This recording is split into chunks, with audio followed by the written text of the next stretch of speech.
so far. Surajit Pal is pharma analyst at Prabhudas Lilladher Private Limited. He's joining us right now on the Sun results. Surajit, so they've revised their guidance to 29%. What does it mean for fiscal 15 numbers, Surajit? I think they are on their way to have a total sales of around 2.7 to 2.8 billion dollars sales for FY14, and overall I believe that is very much in valuation, because if you see quarter on quarter without any much of impact in terms of USD versus INR, I think it is not even 1% growth on sequential basis. So what it means is that expectation of additional sales on Doxil and additional push from Prandin vis-a-vis the first 3 months was not happen. And on the other hand, if you look into further, is that the kind of growth has got in Taro, and that much growth, if not transferred into overall Sun Pharma's number, including the best quarter one of their inorganic growth addition from DUSA, it means that somewhere they lost revenue, and I believe those lost revenue might be in doxycycline in URL, and as a result of it, overall the Q2 and Q3 number remains same.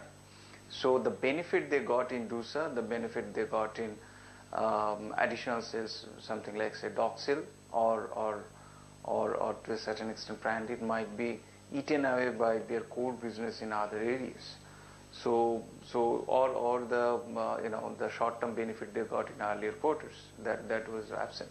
So that is another way to look into the numbers instead of year on year.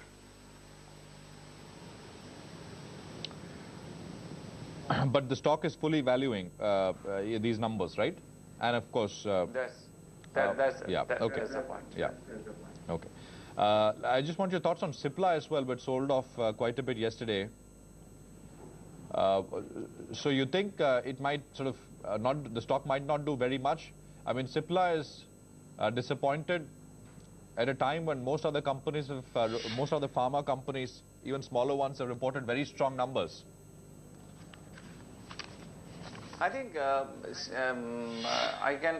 can compare my number with the consensus number. Consensus number was pretty optimistic about the company's prospect, but my calculation was not, because I was following MedPro's number, and if you see MedPro's number in last 3 years, the growth, it is coming more of a major revenue inflow is coming from government tender.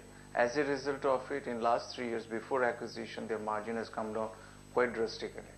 Now, if I continue that momentum build up also in the Cipla post acquisition, now that is easily found cause-effect relationship.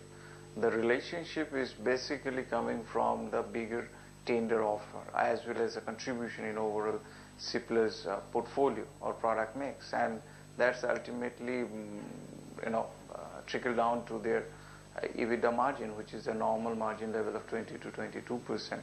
That has come down to the level of 17.2%. So I think they have won the one big tender in last quarter. So Q4 also to be replicating the similar kind of number both in top line and margin. Okay, got that. Surajit, thanks for coming on. Good to get your thoughts quickly on Sun and Cipla. Appreciate it very much as always. Let's take a quick break right now. Rajat Rajgadi at Motilal Oswal AMC is with us when we return. So we'll talk about the vote on account, which of course is on Monday. What are Rajat's thoughts on that? And of course we'll chat a little bit about markets as well, because we chatted with him last week and then things were looking a little different, or maybe not, because we're back to 6,000. So all of that coming up. We're back in 2 with Rajat Rajgaria.